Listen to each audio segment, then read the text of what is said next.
एक और नई वीडियो में। दोस्तों अभी हम आए हैं शिवरा मुँह के किशनगढ़ फोर्ट पे, तो आप लोगों को दिखाएंगे यहाँ के जो आखिरी राजा थे वो सदानंद तिवारी थे, और अभी उनका महल जो है वो किस हालत में है और किस अवस्था में आपको दिखाएंगे पूरा वीडियो के अंदर। तो दोस्तों वीडियो को बिल्कुल लाइक कर देना, और चैनल पहली बार है तो प्लीज़ चैनल को सब्सक्राइब कर लेना और वीडियो को फुल वॉच करना। तो चलो आपको दिखाते हैं राजा सदानंद तिवारी का वो महल जिसमें कभी 1857 में अंग्रेजों ने जो है आक्रमण किया था, लेकिन आक्रमण करने के बाद भी वो इस किले को जीत नहीं पाए थे।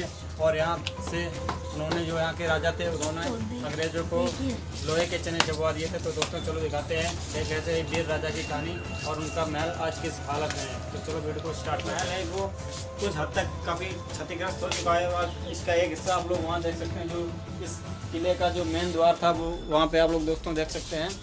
हालांकि यहाँ पर अभी कुछ नए मकान भी बन गए हैं और एक स्कूल भी यहाँ पर चलता है। तो लोग यहाँ के बताते हैं कि ये उन्हीं के परिवारों के मकान है जिनका ये किला है, और उन्हीं के वंशज यहाँ आज भी रहते हैं दोस्तों।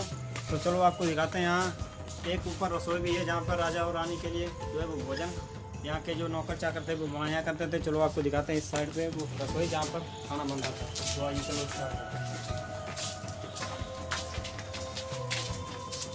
इसका ऊपरी हिस्सा कुछ इस तरीके का है, और यहाँ पर जो अभी भी रहते हैं तो उन्होंने यहाँ पे ये नल वगैरह लगवा रखे हैं पानी के लिए। और इसकी जो रसोई है वो इस साइड में आपको दिखाते हैं। दोस्तों एक कमरा यहाँ पे आपको इस साइड में देखने को मिल जाएगा, और ये काफ़ी अंदर से बड़ा है, आप लोगों को देख सकते हैं। ये शायद उनके रहने का स्थान रहा होगा उस ज़माने में।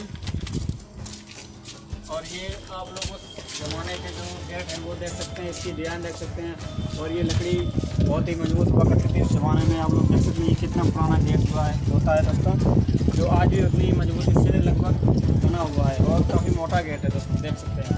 और इस साइड आप लोग आएंगे तो आप लोगों को यहाँ पर एक राजा और रानी के बैठने के लिए एक आंगन टाइप का चबूतरा मिल जाएगा, जो कि यहाँ से वो किले पर बैठकर किले के चारों तरफ का जो सीन वगैरह था दोस्तों कि कौन किधर से आक्रमण करता है या वो अपनी रणनीति बनाते थे कि कहाँ पर क्या कैसा करना है, वो यहीं पे बैठ कर बनाते थे। और ये उन्होंने अपने लिए एक आरामगाह ऊपर बनवा रखा था छज्जे टाइप का, आप लोग देख सकते हैं। और इसकी आप लोग डिज़ाइन भी देख सकते हैं, जो कि कुछ इस तरीके से फिलहाल।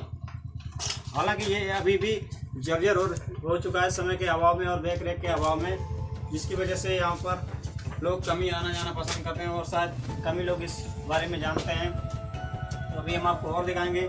और इस साइड पे वो रसोई जहाँ पर उनके लिए खाना और भोजन बनाया जाता था, तो आप लोग देख सकते हैं दोस्तों। ये भी काले के लगभग उसी ज़माने के, ये जब यहाँ पर खाना और भोजन बनाया जाता था। और इस साइड पे आप देख सकते हैं एक कमरा इस साइड पे है, जो कि काफ़ी हद तक जर्जर हो चुका है दोस्तों, आप लोग देख सकते हैं। और ये कमरे सारे आपस में लगभग जुड़े हुए हैं, ज्वाइंट है। और ये गलियारा भी लगभग आंगन में जाकर निकलता है, आप लोग देख सकते हैं अंदर की तरफ। और एक यहाँ पर जंगला टाइप का रखा हुआ है, यानी रोशनदान रखा हुआ है, जहाँ से वो ठंडी हवा लिया करते थे उस ज़माने में जब पंखे और कूलर नहीं हुआ करते थे। तो वो यहीं पर बैठकर मौसम की जो ठंडी हवा है वो यहाँ से महसूस किया करते थे। और उनको उस ज़माने में भी गर्मी नहीं लगती थी जब लाइट या पंखे कूलर की व्यवस्था नहीं हुआ। तो इस किले की मेन बात ये है कि आप अगर इस किले के एक हिस्से में भी घुस जाते हैं दोस्तों, तो आप पूरी हवेली मतलब पूरा किला एक ही रास्ते से एक ही कमरे से घूम सकते हैं, क्योंकि इसके जो सारे रास्ते हैं वो आपस में एक ही रास्ते से कनेक्टेड हैं, जिसकी वजह से आप एक किले से एक दरवाजे से यानी एक कमरे से पूरा किला आप विजिट कर सकते हैं। तो ये है अब इस कमरे का मतलब इस महल का बाहरी हिस्सा जो आप लोग देख सकते हैं। और ये हवेली मतलब किला पूरी तरह से खंडर में ही लगभग तब्दील हो चुका है, आप लोग देख सकते हैं, जिसको काफ़ी ज़्यादा हद तक टूट फूट हो चुकी है, आप लोग देखिए। क्योंकि यहाँ पर समय के अभाव में रख रखाव उतना विशेष नहीं हो पाया था। जो मतलब राजा सदानंद तिवारी जब थे उन्होंने यहाँ पर काफ़ी वर्षों तक राज किया, और जब तक उन्होंने राज किया तब तक इस किले की अच्छी तरह से देखभाल करवाई। और 1857 के कुछ साल के बाद यहाँ पर अंग्रेज़ों ने दोबारा आक्रमण किया, लेकिन उसके बाद भी वो यहाँ पर आक्रमण करने के बाद सफल नहीं हो पाए थे, और अंततः उनको यहाँ से जाना ही पड़ा था। और उन्होंने इस किले पर आक्रमण खजाने को हासिल करने के लिए किया था, ना कि सत्ता हासिल करने के लिए, क्योंकि राजा सदानंद जो तिवारी थे वो काफ़ी बड़े राजा हुआ करते थे। और इस किले का जो राजपाट 17वीं शताब्दी का बताया जाता है दोस्तों, क्योंकि इस किले का जो राजपाट था वो लगभग अयोध्या तक फैला हुआ है, ऐसा लोग बताते हैं। आप लोग नेट पर सर्च करके देख लेना। फिलहाल मुझे इतनी जानकारी नहीं है, लेकिन नेट के आधार पर मैं आपको बता दूं कि ये जो किला 17वीं शताब्दी में इस किले का जो राजपाट हुआ करता था वो अयोध्या तक फैला था। और एक हिस्सा इस किले इस साइड पे आप लोग देख सकते हैं किले का, ये काफ़ी लगभग मैंने आपको बताया था कि 4-5 बीघे में ये जो किला है वो फैला हुआ है। और ये आधा से ज़्यादा किला तो अभी जर्जर हो चुका है, आप लोग देख सकते हैं वीडियो में। और हम आपको दिखाएंगे ऊपर चल के, अगर जाने की सीढ़ियाँ मिलती है तो आपको हम ऊपर से पूरा इस किले का विजिट कराएंगे अच्छे से, और आपको दिखाते हैं कि यहाँ का जो किला है वो कितना उस ज़माने में कारीगरी जो हुआ करती थी वो कितनी विशाल और काबिल तारीफ़ हुआ करती थी दोस्तों। तो वीडियो को फुल वॉच करना और चैनल पर लेना तो सब्सक्राइब जरूर कर लेना। राजा सदानंद तिवारी का ही महल है दोस्तों, आप लोग देख सकते हैं। और ये मतलब यहाँ पर जो वो अपनी बैठक किया करते थे राजा और मंत्रियों के साथ में, और मतगणना बनाते थे कि कैसी राजनीति करनी है, मतलब क्या करना है, कैसे रखरखाव करना है, वो अपने मंत्रियों के मतलब बारे में यहाँ पर बातचीत किया करते थे। और ये उस ज़माने का मतलब एक महल बोल सकते हैं, गलियारा बोल सकते हैं, मतलब आंगन टाइप का बोल सकते हैं, या मतलब बोल सकते हैं पंचायत भवन उस ज़माने में मतलब बैठक बोल सकते हैं राजा महाराजाओं की। तो अभी ये हालत में मतलब यहाँ पर छत हुआ करती काफ़ी मोटी, लेकिन वो मतलब ढह चुकी है, आप लोग देख सकते हैं। इसकी छत भी मतलब ढह चुकी है। और ये उस ज़माने की बैठक हुआ करती थी दोस्तों। और इसकी भव्यता मतलब देखने को ही बनती है कि यहाँ पर उस ज़माने में कितना जो मतलब साज सज्जा का सामान हुआ करता था वो यहाँ पर लगाया जाता होगा, सैनिक रखे जाते होंगे, और मतलब नृत्य करने के लिए मतलब नृत्यकाएँ रखी जाती होंगी राजा महाराजाओं के मनोरंजन के लिए दोस्तों। और ये मतलब उनके कक्ष बोल सकते हैं, मतलब सैनिकों का आरामगाह बोल सकते हैं, या मतलब उनके शस्त्रागार रखने के लिए जो भी कुछ बनाया गया था यहाँ पर आप लोग देख सकते हैं। और इसके बाद में दोस्तों ये जो महल था मतलब वो एक विद्यालय के रूप में भी बदल दिया गया था, आप लोग देख सकते हैं। यहाँ पर ब्लैक बोर्ड भी बना हुआ है दोस्तों, आप लोग देख सकते हैं। और ये कुछ समय तक यानी कुछ सालों तक जो मतलब एक विद्यालय के रूप में भी प्रयोग किया गया था उनके द्वारा, वंशजों के द्वारा, मतलब उनके जो वंशज थे उनके द्वारा एक विद्यालय के रूप में प्रयोग किया गया था। और आज भी मतलब यहाँ पर एक विद्यालय ही चलता है। और इसका हिस्सा एक इस साइड पे आप लोग देख सकते हैं मतलब। और जो राजा थे उस ज़माने में मतलब यहाँ पर शायद बैठकर मतलब अपने मंत्रियों को आदेश दिया करते थे कि मतलब कोई भी सूचना हो तो हमें यहीं पर मतलब वो उनकी समस्याओं का समाधान करते थे। और उनकी जो प्रजा थी वो कोई भी समस्या लेकर आती थी तो वो मतलब इसी गलियारे या चौबारे में आकर अपनी समस्या राजा को सुनाती थी, और राजा उनका यहाँ पर बैठ कर मतलब समाधान किया करते थे समस्याओं का, और उनका हल या निवारण किया करते थे तो दोस्तों। समय और देख के अभाव में ये किला पूरी तरह से जर्जर हो चुका है। यदि आप यहाँ पर घूमने आना चाहते हैं तो आप बेहद ही सावधानी से घूमने आएँ। और दोस्तों यहाँ पर आप लोग देख सकते हैं कि ये उस ज़माने के ही नादी वगैरह जो उनके हाथी या घोड़ों के लिए चारा खाने के लिए बनवाई गई थी। हालांकि ये ज़्यादा पुरानी नहीं है, लेकिन यहाँ की जो उनकी आखिरी रानी थी उन्होंने ये सब बाद में निर्माण करवाया होगा। और ये आप लोग उनका तबेला भी देख सकते हैं जिसमें भैंस या गाय वगैरह या मतलब उनके घोड़े वगैरह रखे जाते होंगे, और उनके चारे फूस के लिए व्यवस्था यहाँ पर की गई थी। और यहाँ पर पूरी व्यवस्था का दोस्तों की जा चुकी थी। ये नल वगैरह जो लगे हुए हैं ये बाद में दोस्तों यहाँ पर लगवाए गए थे। राजा का जो शासन ख़त्म होने के बाद में यहाँ पर थोड़ी बहुत मतलब पूरा निर्माण भी कराया गया था दोस्तों। ये यहाँ पर पूरा ये बड़ा महल हुआ करता था किसी ज़माने में। यहाँ पर आप लोग देख सकते हैं ये जो वहाँ की जो छत है वो भी अभी इस वक्त टूट चुकी है, आप लोग देख सकते हैं। और ये किला पूरी तरह से जर्जर हो चुका है और कभी भी ढह सकता है दोस्तों, आप लोग देख सकते हैं। और इस किले में बताते हैं कि काफ़ी गुप्त सुरंगें भी हुआ करती थी उस ज़माने में।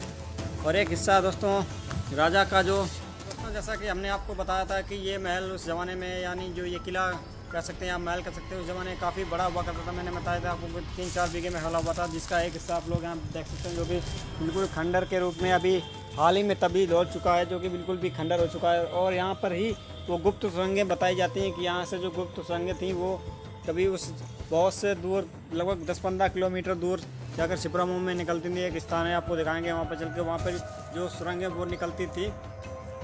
उन्होंने एक दरवाज़ा बनवाया था छिबरामऊ के आसपास में, और यहाँ से वो सुरंग के द्वारा उसी सीधा निकल जाया करते थे, जो काफ़ी यहाँ से लगभग 8-10 किलोमीटर दूर है सुरंग की लंबाई। और वो इसी सुरंग का प्रयोग करते थे जब कोई आक्रमण होता था दोस्तों बचने के लिए। तो चलो अभी हम आपको दिखाते हैं एक हिस्सा ऊपर का भी हवेली इस किले का, जो कि उस साइड पे आप लोग देख सकते हैं सुरंग। तो चलो आपको हम ऊपर की तरफ लेके चलते हैं इस हवेली के, और वहाँ से आपको दिखाते हैं यहाँ का जो नज़ारा है वो किस तरीके से आपको देखने को मिलता है।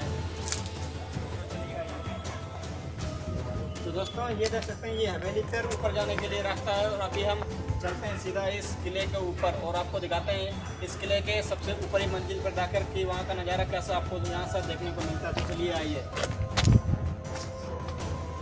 ये गलियारा काफ़ी ज़्यादा पतला है और इस पर जाने में काफ़ी ज़्यादा दिक्कत हो रही है, क्योंकि ये काफ़ी समय से बंद पड़ा हुआ है और यहाँ पर चमगादड़ों की जो मल की दुर्गंध है वो भी आ रही है, और यहाँ से भी ऊपर जाने में हमको काफ़ी ज़्यादा दिक्कत का सामना करना पड़ रहा है। दोस्तों फिलहाल आप लोगों को दिखाते हैं, ऊपर चलकर आइए।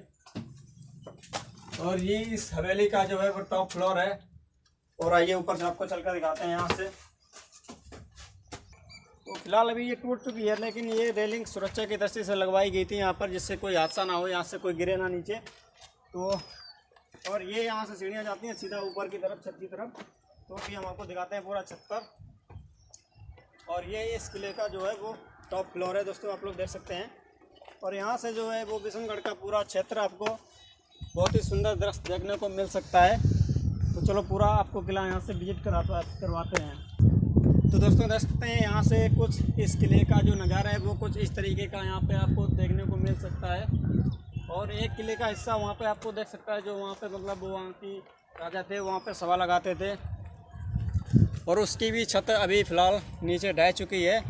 और वो एक मीनार हुआ करती थी दोस्तों, शायद उसको फांसी घर भी बोलते थे लोग, जो गुनहगार हुआ करते थे उस पर मीनार पर उसको चढ़वाकर वहाँ से धक्का दे दिया जाता था, जिससे जो गुनहगार हुआ करता था उसकी मृत्यु हो जाया करती थी दोस्तों। तो राजा कुछ इस प्रकार से अपने विद्रोहियों को या मतलब विरोध करने वालों को सज़ा देते थे। तो यही सब कुछ है मतलब बिशनगढ़ का किला, आप लोग देख सकते हैं। यहाँ का जो पूरा हिस्सा है मतलब इसी तरीके से बना हुआ है, और ये ऊपर जाने के लिए हिस्सा है दोस्तों। और ये पत्थर की सीढ़ियाँ लगवाई गई थी, और उसी ज़माने की लगी हैं जब यहाँ पर राजा सदानंद तिवारी राज किया करते थे दोस्तों, आप लोग देख सकते हैं। और ये इस किले का पूरा मतलब टॉप फ्लोर है, जहाँ पर वो उनके सैनिक थे वो खड़े होकर मतलब यहाँ पर पूरे बिशनगढ़ पर अपनी वो निगरानी रखते थे कि कौन राजा या मतलब अंग्रेज़ वगैरह किस तरफ से आक्रमण करने के लिए आते हैं और किधर से आते हैं। तो यहाँ से आप लोग देख सकते हैं कि पूरा बिशनगढ़ क्षेत्र आपको पूरी आसानी से दिख जाएगा। यहाँ पे आसपास हालांकि अभी गांव क्षेत्र भी बन गए हैं, और ये किला मतलब गांव देहात के बीच में ही अभी स्थापित हो चुका है। लेकिन जब उस समय गांव या देहात नहीं हुआ करते थे तो ये किला एक बहुत ही ऊंची पहाड़ी पर हुआ करता था। आप लोग देख सकते हैं इसके चारों तरफ का सीन जो कुछ इस तरीके का है। इसके पास आसपास भी मतलब काफ़ी ज़्यादा पुरानी इमारतें हैं, क्योंकि देखने में काफ़ी ज़्यादा अच्छी लगती थी दोस्तों। और कह सकते हैं कि यहाँ पर मतलब छत पर आने के बाद, इस किले की छत पर आने के बाद में आप एक अलग ही आनंद को अनुभूति कर सकते हैं, क्योंकि यहाँ से जो ठंडी हवा आती है शायद उस ज़माने में भी ऐसी, या कूलर आज के ज़माने में ऐसे नहीं दे पाते होंगे जिस ज़माने की हवा आप लोगों के यहाँ पर ठंडी महसूस हुआ करती होगी दोस्तों। तो दोस्तों देख सकते हैं ये इस बिशनगढ़ किले का जो है वो टॉप फ्लोर है, आप लोग देख सकते हैं। और यहाँ से पूरा बिशनगढ़ क्षेत्र आपको पूरी साफ और क्लियर तरीके से दिख जाता है, और पूरी आसानी से आपको यहाँ से विजिट पूरा व्यू आपको चारों तरफ का जो है वो काफ़ी सुंदर है। और हम इस वक्त जो बिशनगढ़ का किला है उस किले के पूरे टॉप फ्लोर पर खड़े हैं, और इसकी ऊंचाई काफ़ी ज़्यादा है, आप लोग देख सकते हैं। और इसके आसपास का नज़ारा कुछ इस तरीके का है, आप लोग जो कि मतलब देखने को ही बनता है। ऐसा लगता है कि यहाँ का जो नज़ारा है वो हम लोग देखते ही रहे, और यहाँ से जाने का बिल्कुल भी मन नहीं करता दोस्तों। तो ऐसी वीडियो हम आपके लिए लाते रहते हैं, तो इस वीडियो को लाइक कर देना। और दोस्तों चैनल पर पहली बार है तो यार चैनल को सब्सक्राइब जरूर कर दिया करो। वीडियो का लाइक क्रम रखते हैं हम 1000 लाइक जरूर कर देना, क्योंकि आप लोगों के लिए हम इतनी दूर जाते हैं और मेहनत करते हैं दोस्तों। तो आप लोग लाइक तो यार प्लीज़ कर ही दिया करो दोस्तों। तो बस इतना ही सब कुछ कहना है कि आपको। फिर मिलते हैं किसी नेक्स्ट ब्लॉग में और नेक्स्ट किले पे, तब तक के लिए वीडियो को लाइक कर देना और चैनल को सब्सक्राइब कर लेना।